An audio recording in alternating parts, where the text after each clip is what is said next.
우리 다 자리에서 일어나셔서 우리 하나님의 말씀 듣도록 하겠습니다. 창세기 39장 1절부터 6절 말씀입니다. 창세기 39장 1절부터 6절 말씀입니다. 우리 찾으셨으면 같이 교독하겠습니다. 요셉이 이집트로 끌려갔다. 요셉을 이집트로 끌고 내려간 이스마엘 사람들은 바로의 신하인 경호대장 이집트 사람 보디발에게 요셉을 팔았다. 계셔서 앞길이 잘 열리도록 그를 돌보셨다. 요셉은 그 주인 이집트 사람의 집에서 살게 되었다. 그 주인은 주님께서 요셉과 함께 계시며 요셉이 하는 일마다 잘 되도록 주님께서 돌보신다는 것을 알았다. 주인은 요셉이 눈에 들어서 재산을 모두 요셉에게 맡겨 관리하게 하였다. 그가 요셉에게 자기의 집안일과 그 모든 재산을 맡겨서 관리하게 한 그때부터 주님께서 요셉을 보시고 그 이집트 사람의 집에 복을 내리셨다. 주님께서 내리시는 복이 주인의 집안에 있는 것이든지 밭에 있는 것이든지 그 주인이 가진 모든 것에 미쳤다. 그래서 주인은 자인을 빼고는 아무것도 간섭하지 않았다. 요셉은 용모가 준수하고 잘생긴 미남이었다. 아멘. 자리에 앉겠습니다. 오늘 가스펠 프로젝트 구약 12번째 감옥은 다 감옥이 아니다. 감옥은 다 감옥이 아니다라는 제목으로 말씀을 나누도록 하겠습니다. 저희가 계속 구약을 시작한 지 얼마 안 된 것 같은데 벌써 이제 구약 창세기가 마무리가 되어 갑니다. 지금까지 참 많은 가정들도 우리 어린 아이들도 창세기를 똑같은 본문을 통해서 지금까지 계속 전 공동체가 배워왔습니다. 지난주에는 저희가 야곱의 그 중요한 장면이죠. 야곱의 씨름에 대해서 저희가 배우게 되었습니다. 하나님이 갑자기 씨름을 멈추신 이유가 무엇이었는가? 저희가 그 전체적인 스토리 라인 안에서 볼 때 첫 번째 야복강으로 가는 길에서 하나님께서 시작하자마자부터 마하나임 하셨습니다.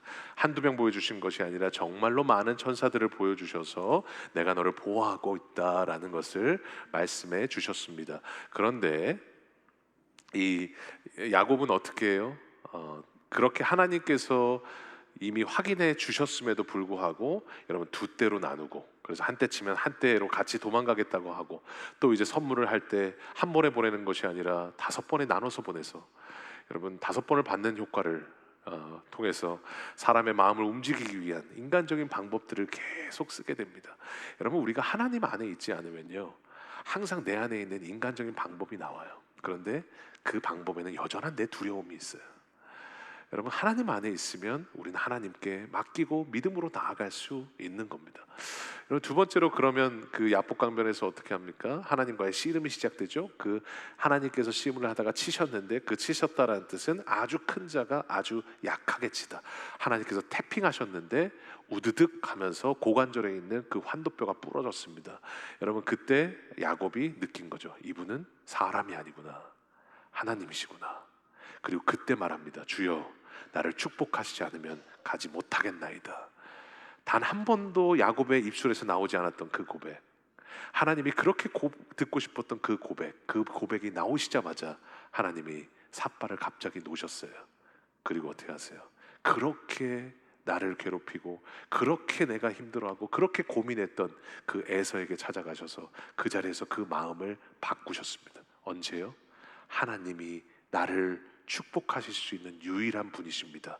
그때 납작 엎드려 나의 끝을 보고 하나님 앞에 기도했을 때 그때서야 하나님께서 움직이셨습니다. 그리고 이 모든 과정 가운데 말씀하시는 거죠. 너는 야곱이 아니야, 이스라엘이야. 이름을 지었다라는 것은 이름을 지은 그 분께 속해 있고 다스림을 받는다라는 뜻입니다.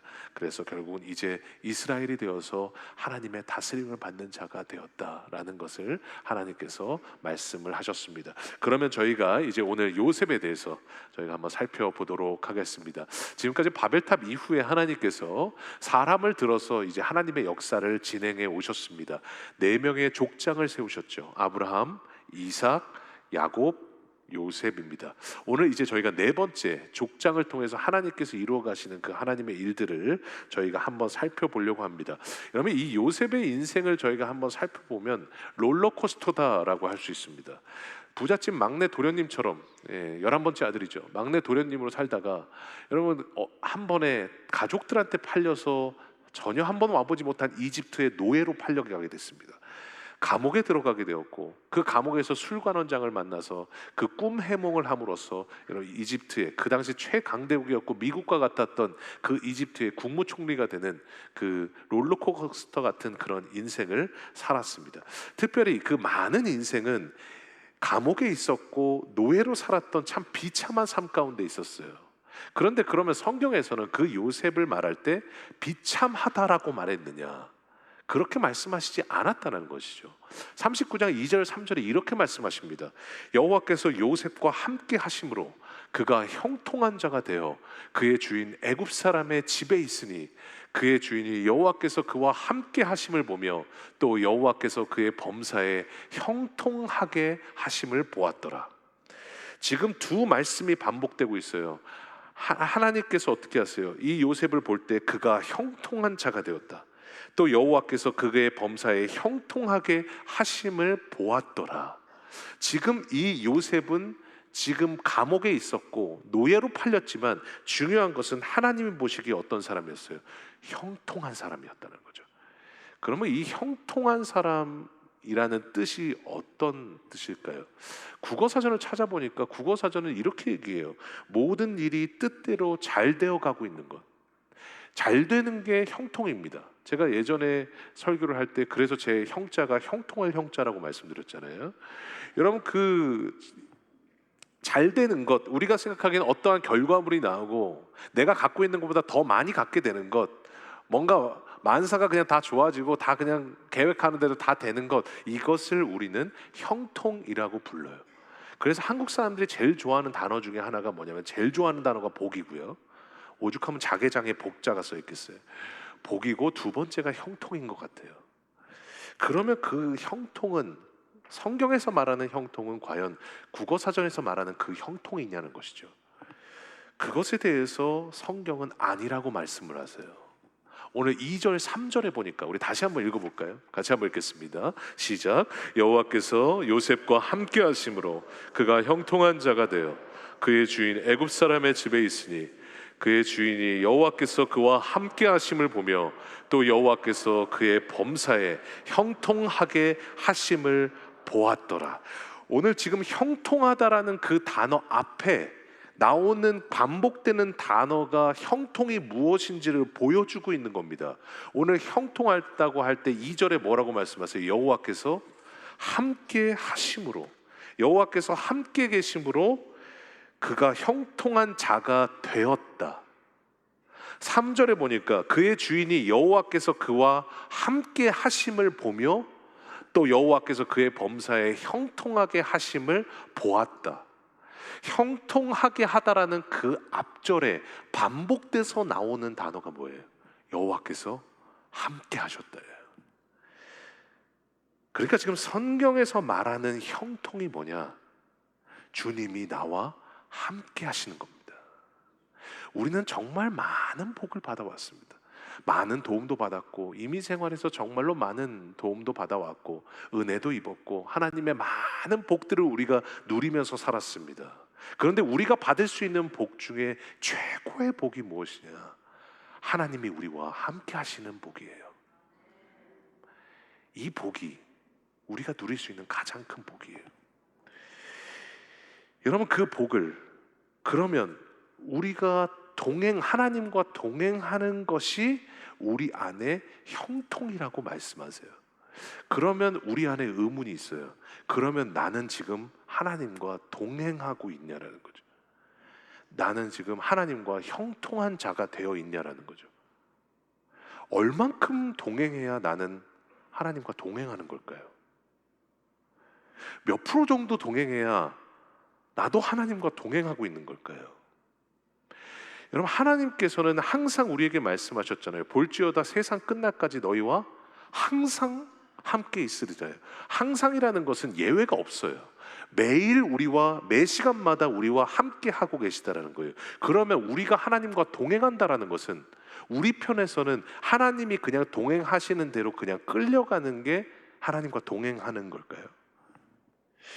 여러분 얼만큼 동행하는 것이 동행하는 것일까? 저는 이것을 본문을 보면서 계속 묵상을 했어요. 그런데 어제 참 날씨가 좋은데 그 날씨에 좋은 그 아웃사이드에서 가만히 묵상을 하고 있는데 저한테 이런 말씀을 생각이 나게 하시더라고요.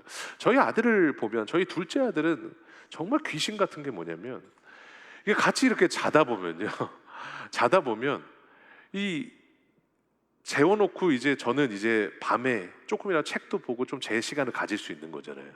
그런데 이렇게 재워놓으면요, 재워다 같이 이렇게 누워 있다가 잠깐 깨가지고 저 잠깐 내려가면요, 귀신같이 깨요. 그래가지고 아빠 어딨냐고. 그럼 저는 다시 또 올라가요. 그리고 또 있다가 또 들어오면 또 귀신같이 깨가지고 잠깐 내려오면은 아빠 어딨냐고. 여러분, 이 아이 입장에서는 아버지와의 동행이 뭐예요? 아버지가 나와 함께 하고 있다라는 것을 확인하는 거예요. 그것이 지금 아이에게는 동행이에요. 아이들하고 놀 때, 여러분 아이들을 놀이터에 풀어놓고 그냥 놀 때, 놀다 보면 여러분 가끔 이렇게 숨을 때가 있습니다. 아이들이요, 저도 그런데 가끔 숨을 때가 있는데, 그러면 아이들이요 막 놀고, 부모가 같이 있는지 뭐 어디에 있는지도 모르고 그냥 모르는 누나들하고 놀고 막 미끄럼틀 타고 놀고 막 그렇게 놀아요. 그러다가 어떻게 해요? 부모가 있는지 없는지를 다시 그때 확인해요. 그러다가 막 와가지고 나중에 결국은 찾으면 다시 또 아무 일이 없었다는 듯이 돌아가요. 그리고 또 모르는 누나하고 놀고, 또 정말로 한 번도 안 가본 까지 갔다가 또 부모를 찾아요. 없으면 또 와요. 동행이라는 것이 뭔가를 한번 생각해 볼 때, 여러분 지금 아버지에게는 어때요? 아버지는 항상 같이 있었어요. 그런데 자녀 입장에서는 뭐예요? 떨어져 있다가도 아버지께서 함께 하고 있다라는 것을 기억하는 것을 동행으로 받아들이는 거예요. 우리에서도 마찬가지예요. 여러분, 하나님과 우리와의 관계에서도 동행이라는 것은 관계 안에서 이루어지는 겁니다. 하나님은 항상 우리와 동행하고 계세요. 하나님 편에서는 동행이에요. 그런데 우리 편에서는 기억이에요. 하나님은 우리와 함께 하고 계시고, 그 함께 하고 계시는 하나님을 우리는 기억함으로써 우리 안에 완전한 동행이 이루어지는 겁니다. 그러니까 삶 가운데 이 요셉도 마찬가지였어요. 항상 동행하진 않았을 겁니다. 하나님은 항상 동행하고 있지만 항상 주님과 함께하고 있지는 않았을 겁니다. 그런데 요셉이 왜 형통한 자였고 하나님과 동행하고 있었다는 것을 보여주는 장면이 어디냐? 39장 9절이에요. 보디발의 아내가 있었을 때 뭐라고 말합니까? 같이 한번 읽어보겠습니다. 시작. 이 집에는 큰 이가 없으며 주인이 아무것도 내게 금하지 아니하였어도 금한 것은 당신뿐이니 당신은 그의 아내임이라. 그런즉 내가 어찌 이 큰 악을 행하여 하나님께 죄를 지으리이까. 지금 보디발의 아내가 유혹할 때 얘기했던 이 요셉의 고백입니다. 여러분, 지금 이 대화를 하는 건 누구밖에 없어요. 두 사람밖에 없어요. 그 무서운 아주머니와 요셉밖에 없어요. 그 두 분이 대화하고 있는 두 분밖에 안 보이는 그 상황 가운데 요셉은 지금 뭐라고 말해요? 내가 어찌 하나님 앞에 죄를 지으리이까. 요셉은 누구를 기억하고 있었던 거예요? 하나님이 함께하고 있다는 것을 기억했다는 거예요. 하나님은 항상 동행하고 계시고, 동행을 받는 우리는 하나님께서 함께 하신다는 것을 기억할 때 하나님과 우리 사이에 완전한 동행이 이루어지고 있는 거예요. 그리고 그 동행을 하나님은 뭐라고 말씀하세요? 형통하다. 나를 기억하고 있는 네가 형통한 자다. 하나님께서 그렇게 말씀하시는 거예요. 그러니까 우리 안에 매일매일 동행하는 거 불가능합니다. 하나님처럼 항상 동행하는 거 불가능합니다. 하나님과 동행하며 삽시다, 이 말이 우리에게는 어떻게 보면 불가능한 말처럼 들립니다. 여러분, 그런데 중요한 것은, 여러분, 우리가 뭔가를 많이 하고 뭔가 그 많은 시간을 하나님과 동행하는 것 자체가 진짜 완전한 동행이 아니라, 여러분, 수많은 삶 가운데 여러분 운전을 하다가도 우리 하나님 여전히 나와 함께 하고 계시지. 요리를 하다가도 주셨던 말씀이 떠올라서, 그래, 하나님께서 이민 생활 내내 참 함께 하시고 우리 자녀들 여기까지 키워주시고 참 내 삶 가운데 하나님께서 함께 하고 계셨구나. 여러분, 내가 그 하나님을 기억하고 있을 때 우리는 들리지 않지만 하나님은 말씀하시는 거예요. 내 아들이 참 형통하다. 내 딸이 참 형통하다. 하나님을 기억하고 있는 그 과정, 그 상태를 하나님은 형통이라고 말씀하시는 거예요. 그러니까 우리는 뭔가 형통한다고 하면 뭔가 잘 되고 뭔가 많아지고 있는 그 결과를 형통이라고 말해요. 그런데 성경은 결과가 형통이 아니라 그 하나님과 함께하고 있는 것을 기억하는 과정 자체가 형통이라고 말하는 겁니다. 그래서 형통이라는 그 히브리어 원문의 뜻이 뭐냐면 찰레아흐라고 그러는데, 하나님의 목적지에 흔들림 없이 가고 있는 상태를 형통이라고 말해요. 가서 완전히 목적지에 이룬 것이 아니라 목적지에 지금 가고 있는 그 과정을 하나님은 형통하다고 말해요. 왜냐하면 그 과정 가운데 하나님과 함께 하고 있는 것을 우리가 누리고 있거든요. 그 누리고 있는 모든 것을 하나님은 그게 복이고 그게 형통이라고 말씀하시는 거예요.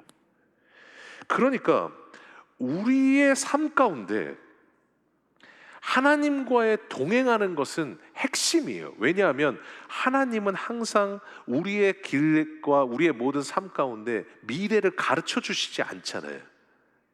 그러니까 그 길을 과정, 그 목적지를 가는 과정 가운데 하나님과 동행하고 있는 것이 이 형통의 핵심이에요. 이룬 결과가 아니라 과정이 복이에요. 그러니까 전도서에도 이렇게 나와요. 3장 11절에 보면 하나님은 우리를 어떻게 하셨어요? 모든 것이 제때에 알맞도록 일어나도록 만드셨어요. 하나님의 일에는 하나님의 때가 있어요. 내가 모르지만 항상 하나님의 때가 있어요. 그 이루어진 그때가 하나님의 때예요. 제때에 알맞게 일어나도록 만드셨다. 그러면서 뭐라고 말씀하세요? 사람에게 과거와 미래가 무엇인지를 감각할 수는 있게 하셨어요. 그런데 3장 11절에 다시 보니까 뭐라고 말해요? 사람은 그러나 하나님이 하신 일을 처음부터 끝까지 다 깨닫지는 못하게 하셨다. 하나님 깨닫게 하실 수 있습니까? 없습니까? 있어요. 그런데 하나님께서 우리의 미래를 알지 못하게 하셨다는 거예요. 왜냐하면 우리는 하나님이 내 인생의 미래를 알면 그때부터 우리는 야곱처럼 준비를 하지 신뢰를 하지는 않거든요. 야곱처럼 그때부터 어떻게 이 인간적인 방법으로 이룰까를 생각하지 믿음으로 걷지는 않거든요. 그러니까 하나님께서는 그 미래를 열어놓으시고 우리에게 깨닫지 못하게 하시면서 살아가는 그 과정 가운데 하나님과 함께 하면서 믿음으로 그 길을 걸어가게 하신 거예요. 그러니까 그 모르는 과정 가운데 여러분, 그 하나님의 뜻이 무엇인지는 모르지만 그 목적지를 향해서 지금 하나님의 그 뜻을 찾아가는 그 과정, 그 상태를 하나님께서는 복이라고 말씀하시는 거예요. 그러니까 온전하지 못할 수도 있어요. 여러분, 감옥에 있을 수도 있어요. 비참할 수도 있어요. 여러분, 이민생활 가운데 내가 헤매고 있을 수도 있어요. 여러분, 그러나 중요한 것은 내가 지금 하나님과 함께하며 하나님이 어떻게 하실지 모르지만 그 길을 하나님과 함께 걸어가고 있다면 여러분, 그 길이 형통한 길임을 믿습니다. 그래서 이사야에는 48장 15절에 이렇게 말씀하세요. 나 곧 내가 말하였고 또 내가 그를 부르며 그를 인도하였나니 그 길이 형통하리라. 길은 뭐예요? 과정이에요. 목적지가 아니에요. 그런데 뭐라고 말씀하세요? 그 과정이 하나님의 인도하심을 따라 하나님과 함께하는 그 길이 형통함이로다라고 말씀하시는 거예요. 하나님과 함께하면서 가는 그 모든 과정이 우리가 누리는 복이기 때문에 그 복이 형통이라고 말씀하시는 겁니다. 그러니까 요셉 입장에서도 한번 보세요. 여러분, 요셉 지금 이집트에 팔렸습니다. 노예로 팔렸습니다. 감옥에 들어갔습니다. 여러분, 이 모든 일이 왜 다 일어난 거예요? 아마 요셉은 왜 지금 그때 이런 일들이 일어나는지 자기도 몰랐을 거예요. 왜 내가 지금 이집트에 와야 되며, 왜 내가 떳떳하게 살았는데 왜 감옥에 들어가야 되며, 왜 이렇게 지금 나는 어려움을 겪어야 되는지 이 요셉은 몰랐을 거예요. 여러분, 그런데 이것에는 다 이유가 있었어요. 요셉의 잘못도 아니고 요셉이 나쁘게 행동했기 때문도 아니고 요셉이 죄값을 받은 것도 아닙니다. 아브라함 때 주셨던 약속 때문입니다. 창세기 15장 14절 14절입니다. 13절에 뭐라고 말씀하세요? 같이 한번 읽어보겠습니다. 시작. 주님께서 아브라함에게 말씀하셨다. 너는 똑똑히 알고 있거라. 너의 자손이 다른 나라에서 나그네 살이를 하다가 마침내 종이 되어서 400년 동안 괴로움을 받을 것이다. 여러분, 지금 하나님께서 세 가지를 오늘 13절 14절에 약속하세요. 첫 번째는 너의 자손이 다른 나라에 가게 될 것이다. 두 번째는 그곳에서 400년 동안 그곳에 머물게 될 것이다. 세 번째, 너희는 출애굽하여 내가 약속한 가나안 땅을 받게 될 것이다. 그러면 이 세 가지에서 첫 단추가 껴지려면 어떤 일이 일어나야 돼요? 이스라엘 민족이 다른 나라로 가야 돼요. 여러분, 그런데 오늘 강제로, 여러분 지금 당장이라도 여러분에게 지금 이민 생활 내내 이렇게 힘들게 해서 이제야 토론토에서 겨우 살만한데 하나님께서 그렇게 말씀하세요. 아들아, 쿠바로 가라. 아니면 좀 더 좋은 나라로 할까요? 멕시코로 가라. 여러분 괜찮으시겠어요? 헬로도 이제 겨우 했는데 올라 해야 되는데 괜찮으시겠어요? 여러분, 우리 삶 가운데 여러분, 사람이 가라 그러면 안 간다고요. 그리고 그 사람 따라서 다 따라가지 않는다고요. 그런데 하나님은 이 하나님의 약속을 이루시기 위해서 누구를 보내세요? 요셉을 보내신 거예요. 팔린 게 아니에요. 보내진 거예요. 그러니까 지금 보세요. 지금 이집트에 팔려간 것, 여러분 지금 사람이 보기에는 가족에게 팔려간 세상 불쌍한 사람입니다. 여러분, 그런데 지금 하나님이 보시기는 뭐예요? 하나님의 계획을 이루어가는 하나님의 사람입니다. 그러니까 지금 오늘 이집트의 노예로 팔려간 것, 여러분 지금 이거 하나님의 뜻이 잘 이루어지고 있어요? 안 이루어지고 있어요? 이루어지고 있어요. 그 이루어지는 과정 가운데 있어요. 그러니까 감옥에 갔는데도 하나님은 뭐라고 말씀하세요? 형통하다. 노예로 갔는데 형통하다. 여러분, 나중에 감옥으로 들어가요. 그곳에서 술장관을 만나서 나중에 또 국무총리가 되는 일이 일어납니다. 요셉은 왜 어떤 일이 일어날지도 아무도 몰랐어요. 그러면 이 국무총리가 돼서 나중에 요셉이 어떻게 해요? 이스라엘 민족 전체가 하나님의 말씀처럼 다 내려와서 살 수 있는 땅을 마련을 해요. 그리고 그곳에서 약속대로 400년 동안 그 백성들이 그곳에서 머물게 됩니다. 여러분, 지금 그 모든 실타래가 풀렸던 첫 사건이 뭐냐면 감옥에 들어가게 된 사건이에요. 감옥에 들어갔어요. 여러분, 그러면 이거 하나님의 뜻대로 잘 되고 있는 거예요? 안 되고 있는 거예요? 잘 되고 있는 거예요. 그러니까 감옥에 들어갔는데 주님은 뭐라고 말씀하세요? 형통하다. 그러니까 39장 23절에 감옥에 들어갔을 때 하나님이 이렇게 말씀하십니다. 이는 여호와께서 요셉과 함께 하심이라. 여호와께서 그를 범사에 형통하게 하셨더라. 감옥에 있는데 뭐라고 말씀하세요? 하나님의 뜻을 이뤄가는 과정 가운데 있기에 요셉아, 너는 형통하다.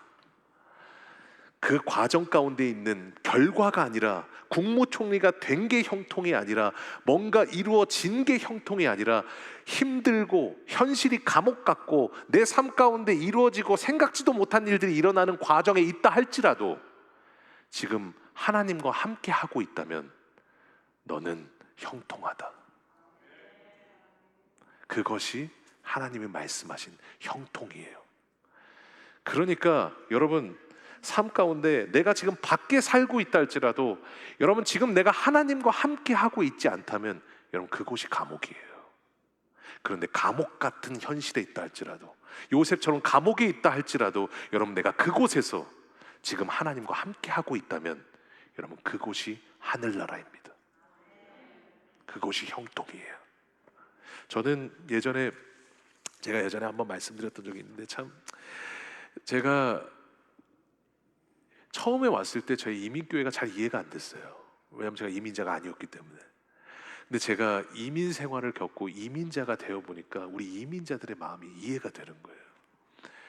예전에 제가 한번 예전에도 말씀드렸지만 이민 처음 왔을 때 정말 어려운 일들을 말씀을 드렸잖아요. 이게 막 크레딧도 없고, 또 미국은 또 크레딧 없으면 신용카드를 절대 못 만들어요. 뭐 하여튼 뭐 살 수 있는 길이 없어요.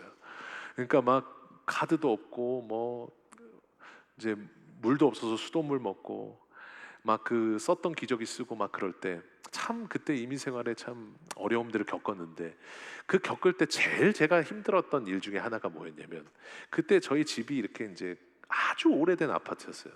근데 오래된 아파트니까 거기에 카페트가 너무 더럽잖아요. 먼지도 많고.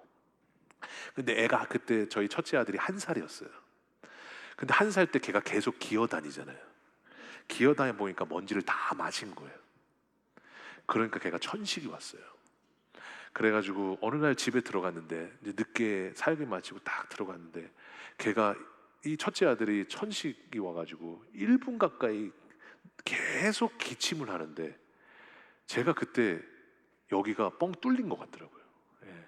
뭐 해줄 수 있는 것도 없고, 괜히 미국 와서 괜히 고생시키는 것 같고, 괜히 마음이 너무 아프더라고요. 제가 그 뻥 뚫려 있는 것 같은 마음이 들 때, 그때 저희 아버지의 마음이 생각이 났어요. 예전에 아플 때, 아휴, 그 무뚝뚝하신 분이, 아휴, 내가 아프면 좋겠네 했던 그 말을 별로 공감을 못했어요. 근데 제 아들이 그렇게 1분 동안 기침하는 그 모습을 보면서 제 마음이 여기 뚫려 있는 그 마음을 보면서 그때 떠오르더라고요.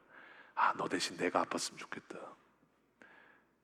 제가 그때 그 어려움 가운데 제가 그 하나님 앞에 그 다음에 새벽 기도 때 기도했던 기억이 납니다. 하나님, 어떻게 해야 됩니까? 하나님, 잘못 온 거 아닙니까? 하나님, 내가 우리 자녀들, 우리 가족들 너무 고생시키고 있는 거 아닙니까? 그럴 때 하나님께서 저에게 주셨던 말씀이 있습니다. 두려워하지 말라, 내가 너와 함께함이라. 놀라지 말라, 나는 내 하나님이 됨이라. 내가 너를 굳세게 하리라. 참으로 너를 도와주리라. 참으로 나의 의로운 오른손으로 너를 붙들리라.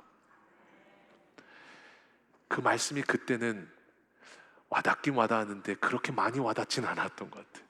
그리고 믿음으로 일어나긴 했는데 그 나오는 감옥 같은 그 현실의 무게 때문에 이겨내긴 이겨냈지만 삶 가운데 참 어려움들을 느끼면서 살았던 것 같아요.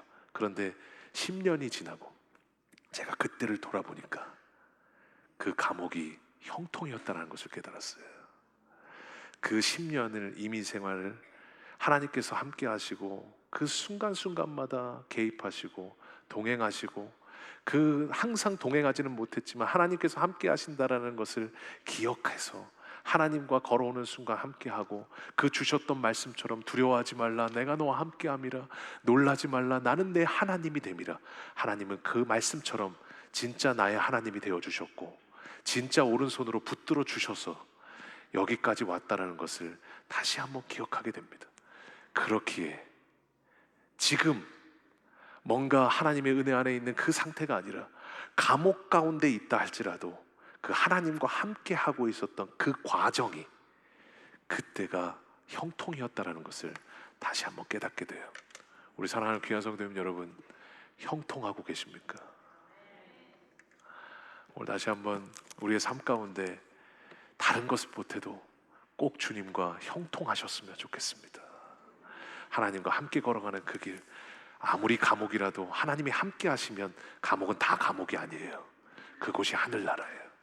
오늘 다시 한번 기억하시면서 요셉처럼 어디를 가는지 함께 하셔서 여러분 주님과 형통하시는 우리 귀한 성도님들 되시기를 주님의 이름으로 간절히 소원합니다. 오늘 다 자리에서 일어나셔서 하나님 앞에 찬양하며 나아가겠습니다.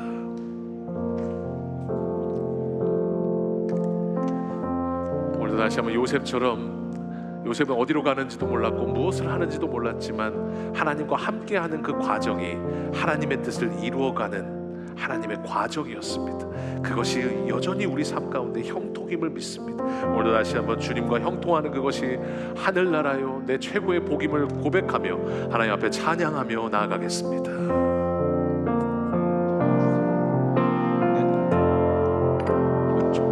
은총 입어 중한 죄짐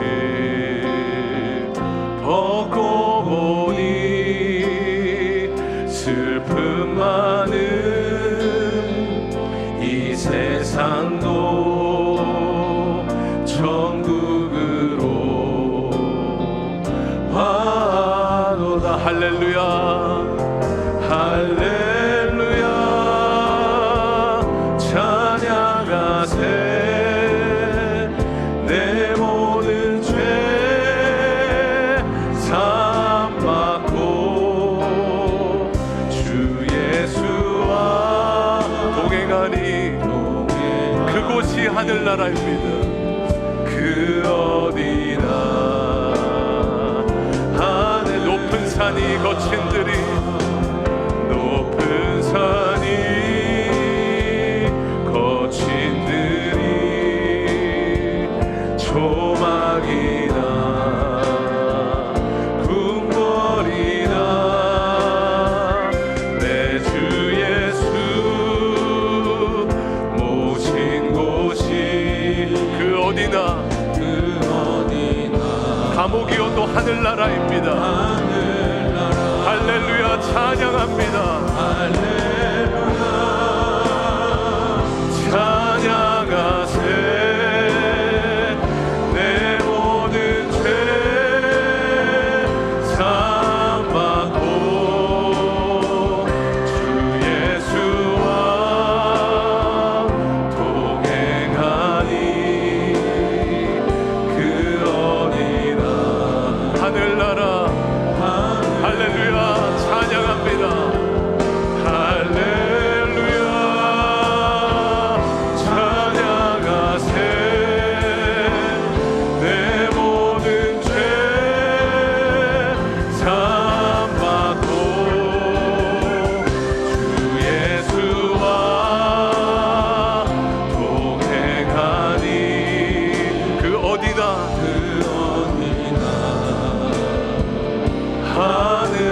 하늘나라. 그 시간 하나님 앞에 기도하며 나아갈 때 감옥에 있어도 하나님과 함께 하고 있다면 그곳이 형통한 것입니다.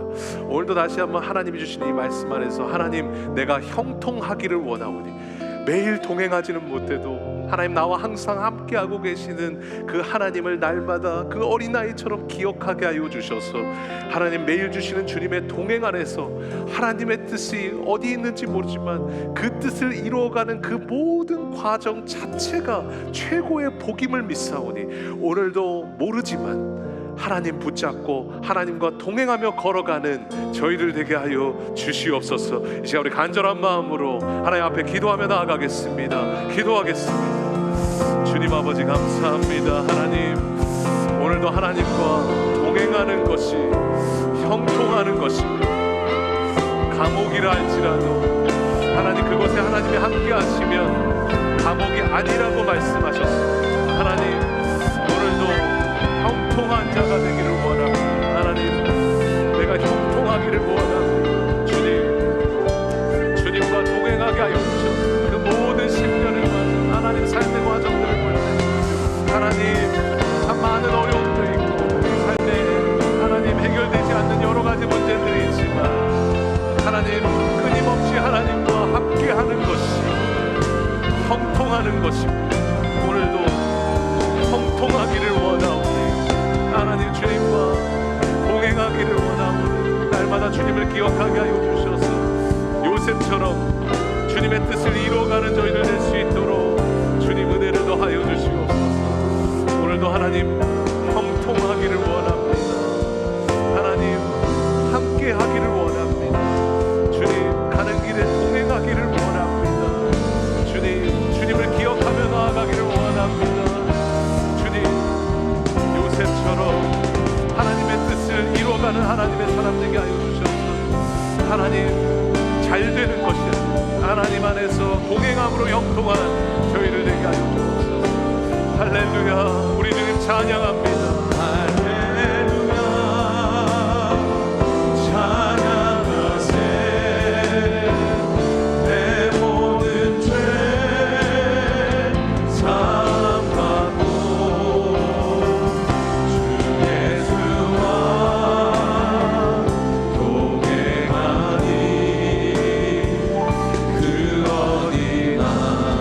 하늘나라 할렐루야 찬양합니다.